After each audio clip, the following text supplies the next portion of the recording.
Salut, j'espère que tu vas super bien. Dans cette vidéo, on va calculer la limite lorsque x tend vers e de x ln de x moins e sur x moins e. Alors, la première des choses à faire, il faut remplacer d'abord les x par e. Et au numérateur, lorsqu'on remplace le x par e, ça va faire e ln de e, alors que ln de e égale à 1. Il va rester e moins e, ça va faire 0. Au numérateur, on aura 0 et au dénominateur aussi, on aura 0. Ce qui fait une forme indéterminée.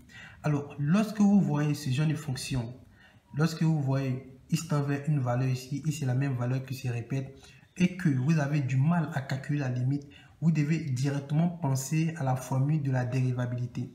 Donc, pour cela, on va dire, on a f de x qui est égal à x ln de x. Donc, x ln de x. Ce qui veut dire tout simplement que f de e égale, partout il y a x, on remplace par e. Donc, x ln de x, lorsqu'on remplace les x par e, ça va faire e ln de e. Or, ln de e égale à 1. Il va rester e. Et le e qui est là, c'est le même e qui est là. Donc, ce e là, on va remplacer par f de e, vu que c'est le même résultat. Donc, le x ln de x, on va remplacer par f de x pour avoir la formule de la dérivabilité. Donc, ce qui veut dire que limite, lorsque x tend vers e, x ln de x, on va remplacer par f de x, moins le e, on va remplacer par f de e sur x moins e.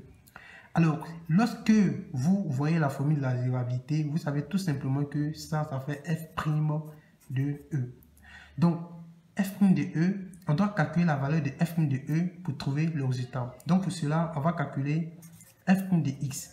Donc, on a f de x qui fait x ln de x, ce qui veut dire que f' de x, pour calculer la dérivée de x ln de x, ça va faire directement dérivée de x fois ln de x plus dérivée de ln de x fois x.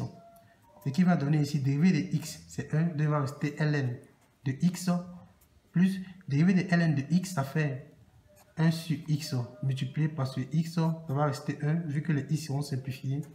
Donc ce qui veut dire ici que f' de x égale à ln de x plus 1. Donc, vu que nous, on veut calculer la valeur de f' de e, donc ce qui veut dire qu'on va remplacer le x par e. Donc, f' de e ici va faire ln de e plus 1.